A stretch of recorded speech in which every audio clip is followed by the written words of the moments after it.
khotbah saya sebenarnya gini, lu baca firmannya gitu. Sama Tuhan jangan sok pinter. Udah baca firman, lakukan biarpun berat. Taat, karena itu untuk kebaikanmu.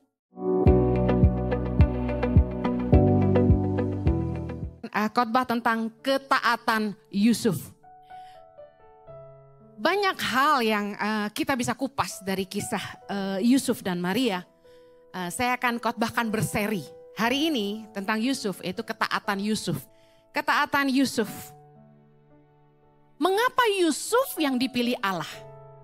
Pernahkah Anda berpikir, dari sekian juta manusia, kenapa Yusuf yang dipilih Allah? Dari sekian banyak keturunan Raja Daud, keturunan Bapak Abraham, mengapa Yusuf yang dipilih oleh Allah? What's so special about Joseph? Matius 1. Matius 1 ayat 18 sampai 25 tentang kelahiran Yesus. Anda tahu bahwa malaikat Gabriel mendatangi Maria dan memberitahukan bahwa dia akan mengandung dari Roh Kudus. Lalu ketika saat itu Maria masih bertunangan dengan Yusuf dan dia hendak diceraikan ya, diam-diam oleh Yusuf calon suaminya. Ayat 19 dalam Matius 1 ayat 19 dikatakan, karena Yusuf suaminya seorang yang tulus hati dan tidak mau mencemarkan nama istrinya di muka umum, ia bermaksud menceraikannya dengan diam-diam. Tetapi ketika ia mempertimbangkan maksud itu, ayat 20, malaikat Tuhan nampak kepadanya dalam mimpi dan berkata, Yusuf anak Daud, janganlah engkau takut mengambil Maria sebagai istrimu. Sebab anak yang di dalam kandungannya adalah dari Roh Kudus. Ayat 21. Ia akan melahirkan anak laki-laki dan engkau akan menamakan dia Yesus. Karena dialah yang akan menyelamatkan umatnya dari dosa mereka. Ayat 22. Hal itu terjadi supaya genaplah yang difirmankan Tuhan oleh Nabi. Sesungguhnya anak darah itu akan mengandung dan melahirkan seorang anak laki-laki. Dan mereka akan menamakan dia Immanuel yang berarti Allah menyertai kita. Ayat 24, sesudah bangun dari tidurnya, baca sama-sama. Yusuf berbuat seperti yang diperintahkan malaikat Tuhan itu kepadanya. Ia mengambil Maria sebagai istrinya, tetapi tidak bersetubuh dengan dia sampai ia melahirkan anaknya laki-laki. Dan Yusuf menamakan dia Yesus. Saya percaya Yusuf dipilih Tuhan karena dia adalah laki-laki yang takut akan Tuhan dan taat kepada Tuhan. Misi penyelamatan dunia tidak akan berhasil tanpa ketaatan Yusuf. Yang percaya katakan amin. Tuhan harus pilih orang yang taat melakukan sesuai yang Tuhan suruh. Dikatakan begini, Yusuf berbuat seperti yang diperintahkan malaikat Tuhan itu kepadanya. Katakan sama-sama, berbuat seperti yang diperintahkan. Yusuf adalah orang yang taat tanpa ragu. Coba dramatisir sedikit. Bayangin kalau Yusuf itu Anda. Malaikat Tuhan bilang, jangan takut menikahi Maria. Dan segala macam. Kira-kira reaksi Anda sebagai Yusuf apa? Zaman sekarang manusia lebay. Tapi kan. Pasti kita akan berargumentasi. Kata-kata pertanyaan pertama pasti gini, apa kata orang? Betul nggak? Tunangan saya hamil padahal saya belum sentuh. Apa kata orang? Yang kedua,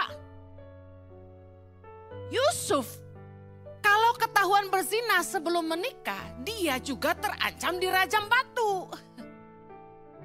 Banyak resiko yang harus diambil. Tapi Yusuf taat tanpa bertanya. Tidak berargumentasi, bahkan gak pikir panjang. Dikatakan, sesudah bangun dari tidurnya, Yusuf berbuat seperti yang diperintahkan. He follows. Joseph was the man of obedience. The man who follows order. Dia gak nanya, dia gak argue, dia gak delay. Bisa kebayang gak kalau seorang Yusuf overthinking? Yang Zaman sekarang, orang banyak overthinking. Coba Anda terima pewahyuan dari Tuhan. Kamu harus jual hartamu. Serahkan itu ke tangan pengharapan. Overthinking gak kira-kira? Overthinking, langsung taat gak mungkin. Yesus pernah ngomong itu sama anak muda. Juallah seluruh hartamu dan berikan itu pada orang miskin, kamu ikutlah aku. Kalau itu Tuhan katakan kepada kita hari ini, mikir 100 kali atau 1000 kali. Setuju? Overthinking, gak usah serahin semua harta. Jual rumahmu dan kasih ke pendeta itu. Mau? Gak mungkin. Overthinking. Bayangin kalau Yusuf overthinking. Bayangin kalau Yusuf melo. Tuhan, rugi banget. Belum gua apa-apain, udah jebol. Hey, it's no kidding. Hamil, belum disentuh. Zaman sekarang ada laki-laki yang percaya kalau tunangannya bilang, gua hamil, Cok. Dari siapa? Dari Roh Kudus. Anda percaya? Jangan bercanda lah. Anak saya aja bilang, oh yeah, every woman can say that. I'm pregnant. How? Nobody did it. It was God. Percaya nggak? Bayangin kalau Yusuf jadi ragu, berdebat dan banyak tanya sama malaikat. Tapi kan gimana mungkin? Gak bisa dong. Di mana-mana tuh gak ada perempuan hamil tanpa laki-laki Tuhan. Secara logik pikir aja sendiri. Malaikat pikir nggak kalau saya sampai dirajam batu sama orang? Malaikat mikir nggak tanggung jawab yang saya beban? Ini juru selamat dunia, bebannya berat loh. Ketika bayi Yesus terancam dibunuh oleh Raja Herodes dalam Matius 2 ayat 13-15. Setelah orang-orang Majus itu berangkat, nampaklah malaikat Tuhan kepada Yusuf dalam mimpi dan berkata, bangunlah, ambillah anak itu serta ibunya. Larilah ke Mesir dan tinggallah di sana sampai aku berfirman kepadamu. Karena Herodes akan mencari anak itu untuk membunuh dia. Maka Yusuf pun bangunlah. Diambilnya anak itu serta ibunya malam itu juga. Lalu menyingkir ke Mesir dan tinggal di sana hingga Herodes mati. Dengar baik. Kita biasanya nggak terlalu percaya sama mimpi kita sendiri. Setuju? Yang bener nih bercanda nih. Baru bilang bakal hamil dari Roh Kudus. Sekarang bilang mau dibunuh. Mimpi apa sih saya semalam? Benar gak? But he was obedient. Dia sangat taat. Dikatakan gini, Yusuf pun bangunlah dan diambilnya anak itu serta ibunya malam itu juga, no delay. Dia taat, bangun, gak nunggu sampai pagi. Anda bisa bayangkan kalau sampai Yusuf sekali lagi berdebat lalu bilang gini, Tuhan, orang Majus baru pulang, saya capek. Tidur baru sebentar, bobo sebentar lagi. Besok pagi bisa? Kan malaikat bisa jaga. Percaya malaikat bisa jaga? Kalau Yusuf nunggu sampai pagi? Tapi dengar baik. Kalau Yusuf tidak taat dan malah berdebat, malah nunda-nunda. Bayi Yesus dapat terbunuh oleh pasukan Raja Herodes. Lalu yang bisa terjadi, misi penyelamatan dunia gagal part 1. Lalu diulang lagi part 2. Dicari Yusuf lain yang tepat. Anda bisa bayangin ini? Tanpa ketaatan Yusuf, maksud Tuhan tidak akan jadi. Rencana Tuhan akan gagal. Ketaatan itu penting untuk tujuan Tuhan jadi di hidup kita. Katakan amin. One of the hardest things in life is to do something without question. Saya kasih tahu. Hal yang tersulit bagi banyak orang adalah taat tanpa perlu bertanya. Kamu lakukan ini. Gak usah basa-basi, langsung siap. Saya senang banget sama army gitu.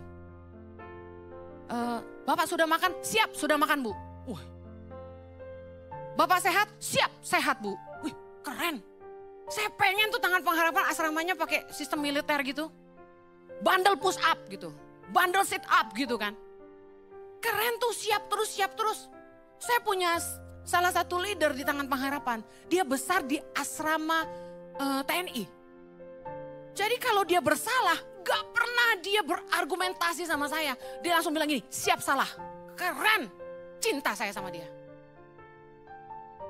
Tuhan itu paling sayang sama orang yang taat. Dan sangat sulit, tadi di mobil saya tanya sama anak saya. Susah gak? Obey without questioning. Taat tanpa perlu bertanya. Dia bilang hard, susah. Banyak orang mengalami kesulitan untuk following order. Banyak orang itu yang susah taat. Hanya sekedar menuruti perintah itu susah. Contoh, melanggar lampu merah. Jangan pakai HP waktu lagi nyetir. Jangan buang air sembarangan. Jangan buang sampah sembarangan. Saya paling jengkel lihat orang di jalanan buka jendela buang sampah. Pengen saya timpuk mobilnya. Cuma saya takut masuk penjara. Manusia itu punya kecenderungan gak taat. Suka argue, suka berargumentasi, suka berdebat. Dan yang paling heboh, suka langgar aturan. Itu manusia. Kenapa orang gak taat? Kenapa orang susah follow order? Karena manusia punya kecenderungan lebih ngikutin pikiran dia sendiri. Misalnya saya pernah marahin staf saya gitu. Kenapa sih kamu gak ikutin yang saya suruh? Gampang kan, tinggal ikutin aja. Abis saya pikir gitu. Selalu bilang, karena saya pikir. Saya tiap kali nyuruh apa-apa, saya tuh udah pikirin gitu loh. Udah ngambil waktu buat mikirin. Udah pikirin step by step supaya tujuan itu sampai. Mempermudah semua orang. Tapi karena staf kadang-kadang kepinteran, dia pikir lagi yang udah dipikirin. Lalu dia lakukan yang menurut dia lebih bagus daripada apa yang bosnya pikir. Sederhana banget sebenarnya kasusnya, tapi jadi sulit gara-gara dia gak taat gitu. Bisa paham ya? Dipersulit karena gak taat. People prefer to follow their own thinking. Masalahnya gitu. Bahkan dunia mengajarkan, if you want to be happy, break the rules. Gitu. Ya gak? Anak-anak muda kan begitu kan? YOLO, you only live once. Mumpung hidup cuma sekali, udah langgar aturan. Lagu-lagu dunia ngajarin itu. Artis-artis dunia memberi keteladanan itu. You only live once, break the rules, kacau. Saya kasih tahu. Masalahnya manusia tidak bisa hidup tanpa aturan. Aturan dibuat untuk menjaga kita. Apa yang terjadi kalau dunia ini tanpa aturan? Chaos. Bayangin kalau lampu merah gak ada. Apa yang terjadi? Di Kelapa Gading ini, tempat paling macet bundaran. Kenapa? Gak ada lampu merah. Gak ada aturan. Semua orang siapa yang paling berani, dia yang duluan. Oh, saya kan pembalap. Saya kalau di lampu merah, set. Wah, semua ngalah. Yang takut-takut tuh klaksonin, tenen gitu kan. Sulit, yang kuat yang menang kalau gak ada aturan. Yang lain diabaikan. Kita butuh aturan. Bayangin apa yang terjadi di Indonesia. Kalau drugs tidak dilarang. Kalau narkoba bebas digunakan. Kalau penggunaan senjata api tidak dilarang. Kira-kira bayangin sebentar apa yang terjadi. 3 detik aja. Chaos.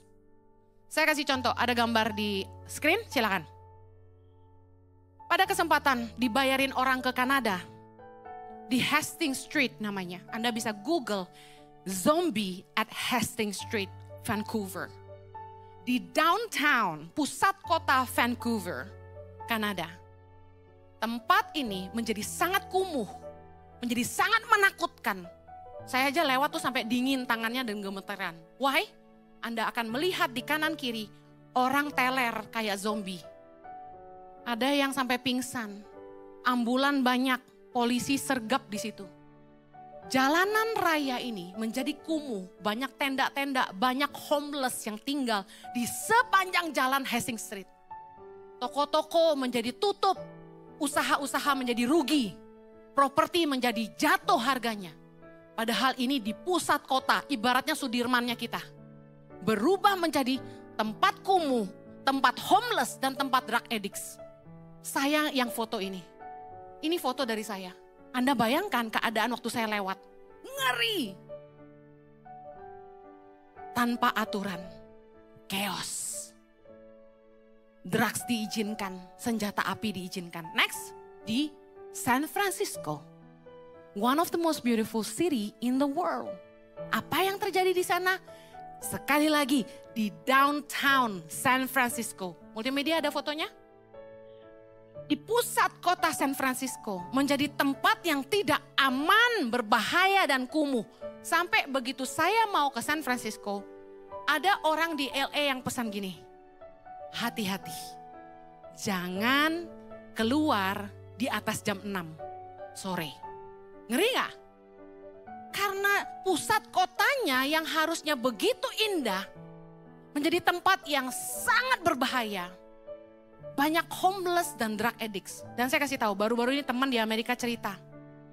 Di Amerika, angka kematian karena penembakan sangat tinggi. Kenapa? Karena penggunaan senjata api tidak dilarang. No rules for gun. Semua orang yang bisa beli, mampu beli, dapat license. Ngeri gak? Anda masih mau kirim anak Anda kuliah di Amerika? Saya sarankan doa. Jangan kerennya aja. Penggunaan senjata api dan drugs yang dibebaskan di negara-negara ini menjadi penyebab masalah bagi kota itu. Area yang harusnya menjadi tourism di San Francisco, the downtown. Hotel-hotel bintang 5 high-end menjadi sepi. Bisnis menjadi rugi. Merugikan kota, merugikan bangsa. Makanya kenapa kita harus bersyukur kita hidup itu ada aturan. Ketaatan pada aturan, ketaatan kita pada perintah adalah hal yang menjaga kita supaya kita tidak celaka. Katakan amin. Jangan suka nggak taat. Kalau dikasih tahu istrimu, jangan main handphone kalau lagi nyetir. Itu taat. Aturan lalu lintas mengatakan itu. Di Australia, kamera di mana-mana bisa menangkap orang-orang yang main handphone ketika nyetir. Indonesia saya nggak tahu udah ada belum. Anda tahu, kalau Anda sampai nabrak, saya cerita, salah satu artis, teman mama saya, dia sama supir dari Bandung ke Jakarta, ngebut, nabrak orang sampai mati. Apa yang terjadi? Supirnya masuk penjara.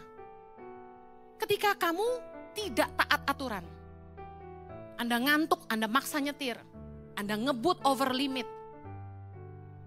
Anda celaka, orang lain celaka. Anda akan didenda atau Anda masuk penjara. Tapi saya kasih tahu, chaos yang Anda sebabkan karena ketidaktaatanmu menyebabkan penderitaan yang sangat panjang buat orang lain. Kerugian yang tidak sedikit buat orang lain, bisa paham? Kalau orang cuma patah tulang mungkin bisa sembuh, kalau mati gimana? Makanya saya sering tidak mengizinkan Pak Jojo nyetir. Anda tahu kan kenapa? Saya lebih baik staff yang setirin. Supaya jangan sampai amit-amit ada apa-apa, nggak keren banget masuk penjara karena nabrak orang. Anda harus jaga dirimu. Aturan ada untuk menjaga kita. Punya karakter Yusuf. Ketaatan Yusuf kepada perintah malaikat yang menyelamatkan Yesus dan Maria dari kejaran pasukan Herodes. Amen. Aturan ada supaya kita taat dan ketaatan kita yang menjaga kita. Saya mau tutup dengan ini. Mengapa orang tidak mengikuti perintah? Why people not following order? Kenapa ketaatan menjadi sangat sulit? Yang pertama, karena mereka berpikir mereka lebih pandai. Pernah nggak Anda berpikir, kenapa ya orang tuh suka berargumentasi melawan firman Tuhan? Tiap kali saya khotbah di YouTube ataupun di IG, dari sekian banyak komen bagus, ada aja tuh yang ngelawan. Contoh, ampunilah suamimu. Kalau enggak kamu rugi sendiri. Orang yang tidak mau mengampuni akan jadi sarang sakit hati. Ada istri yang langsung argumen di situ. Tapi kalau suaminya kayak begini, masih pantas emangnya diampuni? Hei, Waktu saya khotbah, sewaktu saya menyampaikan firman Tuhan, di setiap khotbah saya selalu ada ayatnya. Kenapa? Karena saya ingin Anda tahu, saya tidak sembarangan ngomong. Setiap yang saya sampaikan ada dasar kebenaran firman. Jadi ketika orang berargumentasi dengan khotbah saya, sebenarnya gini, lu baca firmannya gitu. Sama Tuhan jangan sok pinter. Udah baca firman, lakukan biarpun berat. Taat. Karena itu untuk kebaikanmu. Alkitab berkata, kita perlu belajar percaya sama Tuhan itu seperti anak-anak. Lukas 18 ayat 17. Yesus ngajarin ini. Aku berkata kepadamu, sesungguhnya barang siapa tidak menyambut kerajaan Allah seperti seorang anak kecil, ia tidak akan masuk ke dalamnya. Apa maksud Tuhan? Anak kecil itu polos. Anak kecil melambangkan kepolosan dan keluguan. Saya mau tanya, gampang gak bikin anak kecil tuh percaya sama Anda? Gampang. Mertua saya ngajarin anaknya waktu kecil, ini a joke ya. Jangan makan ikan, jangan makan seafood. Nanti berenang-berenang di perut kamu.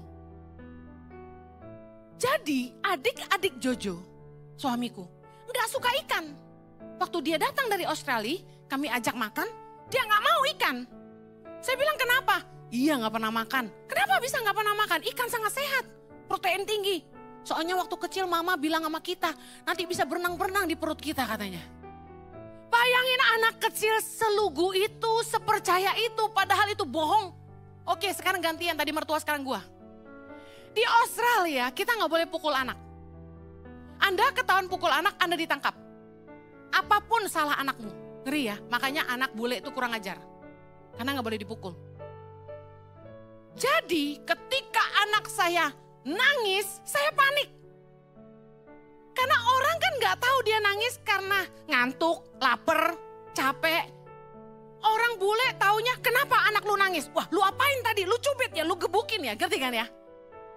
Jadi saya ancam di Australia, don't cry or the police will caught you. Padahal kalau kamu nangis nanti mama yang ditangkap gitu loh. Tapi saya pelintir dikit, jangan nangis nanti polisi datang tangkap kamu. Jadi anak saya sampai besar ingat itu. Kalau kami ke Australia, mereka selalu cerita itu. Mami ini pernah bohongin aku, dia bilang. Mama bilang kalau aku nangis nanti polisi datang tangkap. Padahal mama yang ditangkap, dia bilang gitu. Bayangin anak kecil tuh gampang dikibulin. Benar gak? Gampang kita tuh menanamkan kepercayaan ke anak-anak. Anak-anak begitu polos. Nah, apa maksud Tuhan menyamakan sesungguhnya barang siapa tidak menyambut kerajaan sorga seperti seorang anak kecil, dia tidak akan masuk ke dalamnya gini. Lu jangan sok pinter. Kalau sama Tuhan taat aja. Terima dengan open heart. Setiap kebenaran firman Tuhan yang akan mengubahkan hidupmu. Jangan argue. Dalam Matius 18 ayat 3 dibilang gini. Lalu berkata, aku berkata kepadamu, Yesus bilang gini. Sesungguhnya jika kamu tidak bertobat dan menjadi seperti anak kecil ini, kamu tidak akan masuk ke dalam kerajaan sorga. Bertobat dan menjadi seperti anak kecil maksudnya apa? Pertobatan sangat penting di mata Tuhan. Anak kecil tuh kalau ditegur, mereka tuh langsung sorry mami. Sekali dalam umur hidup saya pernah nyuri uang 10.000 rupiah dari mama saya untuk beli permen di warung. Tapi zaman saya masih kecil itu, uang 10.000 tuh kayak 100.000 zaman sekarang. Gede nilainya. Jadi, encek si warung encek itu, dia tuh heran. Kok anak sekecil ini punya uang 10.000 kan gede gitu loh. Karena beli permen zaman itu 25 perak ya. Masih saya kecil tuh. Zaman now gak ngerti. Jadi dia bilang gini, kamu ambil uang mama kamu ya. Dia bilangin ke mama saya. Tuh encek gue inget sampai sekarang. Saya digebukin sama mama saya. Mama saya galak banget. Persis kayak Bu Heni. Enggak, beda. Gue galaknya di mimbar doang. Turun dari mimbar lemah hatinya. Jadi saya digebukin. Sejak hari itu saya tidak pernah nyuri lagi. Sampai hari ini saya tidak pernah mencuri. Didikan mama saya itu membuat saya ingat bahwa mencuri itu salah. Makanya saya berintegritas. Berkat pukulan mama saya. Saya kasih tahu, anak kecil itu kalau dididik dia ingat. Jadilah orang yang bertobat. Jangan ngobat. Jangan kumat. Orang kalau jatuh satu kali itu kejatuhan. Tapi kalau jatuh terus itu kedoyanan. Dengar baik, pertobatan itu jauh lebih penting dari sekedar mempertahankan reputasi kita di mata dunia. Kadang-kadang kita tidak mau bertobat. Kita kelihatannya tobat, tapi kita nggak tobat. Kita kelihatan baik di depan orang, padahal dalamnya kita tuh hancur. Kita bikin dosa. Kita nggak setia. Tapi orang lihatnya kita fine-fine aja dan kita lebih mentingin yang fine-fine di mata orang daripada benar di mata Tuhan. Kita harus belajar kayak anak kecil. Bertobat. Orang yang polos tuh taat. Baby, listen, okay? You have to wait for mommy until mommy come back you can eat. Pernah lihat video itu? Anak kecil didisiplin dari kecil. Makanan kesukaan dia ditaruh di depan dia. Terus mamahnya sengaja tinggalin dia dengan pesan. Kamu gak boleh makan dulu sampai mama datang ya. Dia pengen banget. Pernah lihat videonya? Dia udah pegang-pegang, dia taruh. Dia pengen, dia udah dia bergumul. Semenit tuh rasanya sejam. Akhirnya mamanya balik lagi dan bilang gini, good girl, now you can eat. Langsung. Anak kecil tuh tak, karena polos. Ini maksud firman Tuhan. Matius 18:4. Sedangkan barang siapa merendahkan diri dan menjadi seperti anak kecil ini, dialah yang terbesar dalam kerajaan sorga. Apa maksud firman Tuhan? Merendahkan diri dan menjadi seperti anak kecil. Maksudnya gini, orang yang rendah hati dan polos. Orang polos itu mudah diajar, mudah dibimbing, mudah diarahkan. Anak kecil kan lebih mudah diarahkan daripada orang tua ya kan? Orang yang rendah hati itu sama, mudah ditegur, mudah dikasih tahu, mudah diarahkan. Gak bandel, gak mokong. Anak-anak jauh lebih mudah dibandingin orang dewasa untuk diajarkan. Makanya kenapa Tangan Pengharapan memilih untuk mendidik anak-anak daripada ngurusin yang tua-tua. Why? Karena orang tua selalu bilang gini, pengalaman gue lebih banyak dari lo. Gue udah bikin ini puluhan tahun, lu anak kemarin sore ngapain lo? Orang tua suka ngomong gini, saya sudah banyak makan asam garam. Anak-anak muda pernah dengar kata-kata ini? Orang tua itu bebal, susah dikasih tahu karena ngandalin pengalaman. Sok pintar kadang-kadang. Makanya Tuhan marah. Kita nggak boleh punya sifat seperti itu. Kita harus seperti anak kecil yang gampang dikasih tahu, rendah hati, gampang ditegur. Orang yang tinggi hati tidak akan mau terima teguran. Sama Tuhan, kita nggak boleh sok pintar. Sama Tuhan itu kita harus rendah hati. Kayak anak kecil, mau dengar, mau taat. Firman Tuhan dalam Roma 12:16 dan Roma 11:25a berkata, jangan menganggap dirimu pandai. Bagaimana manusia kita ini sang ciptaan, mau sok lebih pintar dari sang pencipta. Ayub 36:26 berkata, sesungguhnya Allah itu besar, tidak tercapai oleh pengetahuan kita. Jumlah tahunnya tidak dapat diselidiki. Baca sama-sama Pengkhotbah 8 ayat 17. Yuk, 3, 2, 1. Maka nyatalah kepadaku bahwa manusia tidak dapat menyelami segala pekerjaan Allah yang dilakukannya di bawah matahari. Bagaimanapun juga manusia berlelah-lelah mencarinya, ia tidak akan menyelaminya. Walaupun orang yang berhikmat mengatakan bahwa ia mengetahuinya, namun ia tidak dapat menyelaminya. Dengar, kita tidak boleh sok pintar. Jangan seorang pun menganggap dirinya pandai. Kita ini cuma manusia, dia Allah. Kalau udah dengar firman, jangan sok argumentasi, udah taat aja. Terima dengan hati terbuka. Terima dengan kerendahan hati. Seperti anak kecil. Supaya Anda beroleh bagian dalam kerajaan sorga. Yang mau katakan amin. Yang terakhir, kenapa sih orang gak mau taat, gak mau follow order? Karena mereka gak percaya. As simple as that. Kenapa orang gak taat? Karena gak percaya. Ketaatan itu lahir dari hubungan. Katakan sama-sama, ketaatan lahir dari hubungan. Anda mau anakmu taat? Anda harus bangun hubungan. Jangan cuma marah-marah. Duduk makan sama anakmu, ngedate sama anakmu. Ajak anakmu shopping berdua. Ngafe sama anakmu, ajak anakmu nonton. Hubungan melahirkan otoritas. Ketaatan lahir dari hubungan. 1 Yohanes 2 ayat ketiga. Kita baca sama-sama. Ini keren ayatnya 1, 2, 3. 1 Yohanes 2 ayat 3. Sama-sama yuk. Dan inilah tandanya bahwa kita mengenal Allah. Yaitu jikalau kita menuruti perintah-perintahnya. Tanda ketaatan adalah pengenalan akan Allah. Orang yang ngaku dia kenal Tuhan pasti taat sama Tuhan. Ketaatan kita adalah buah iman percaya kita kepada Allah. Saya kasih contoh. Anda pernah lihat orang bungee jumping?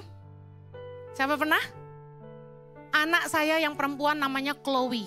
Paling kalem, paling diem, tapi paling berani.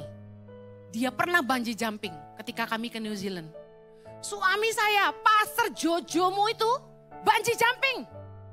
Saya yang udah mau copot jantungnya. Kedua kekasih saya ini mau bungee jumping. Anda tahu kenapa orang-orang itu berani bayar mahal? Anda tahu bungee jumping itu mahal loh. $300 satu kali bungee jumping. Mahal nggak? Sekitar 4 juta untuk melempar diri seperti bunuh diri gitu. Udah menakutkan bayar lagi. Apa nggak gini? Tapi kenapa orang berani bayar mahal dan berani lompat untuk bungee jumping? Kenapa? Karena mereka percaya bahwa yang ngiketin tali pengaman itu profesional. Profesional.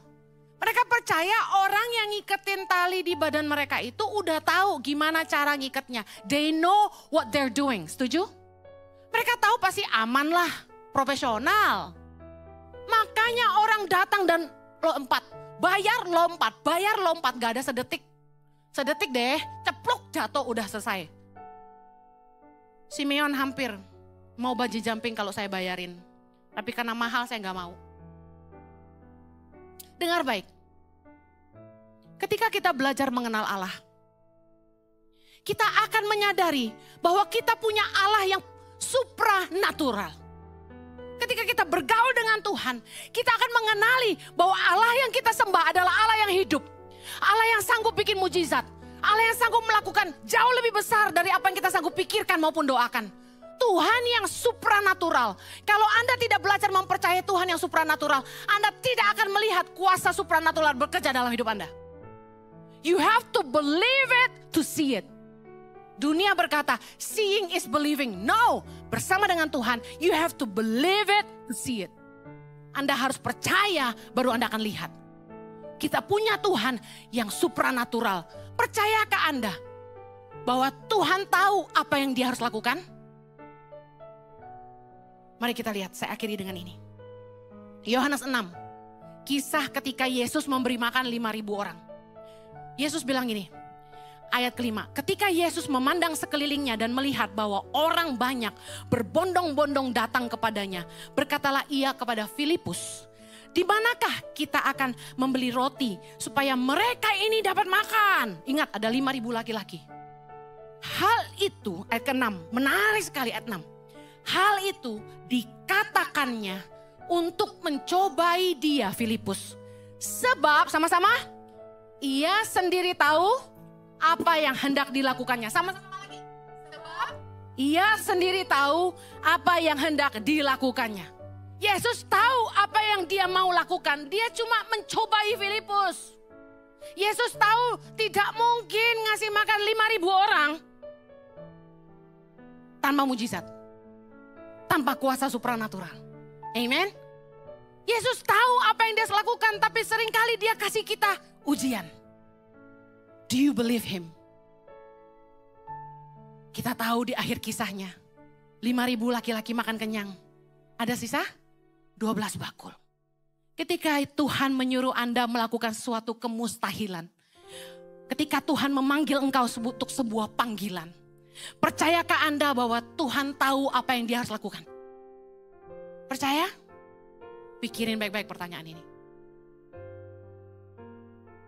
Kalau Anda percaya, Anda memiliki Tuhan yang supranatural.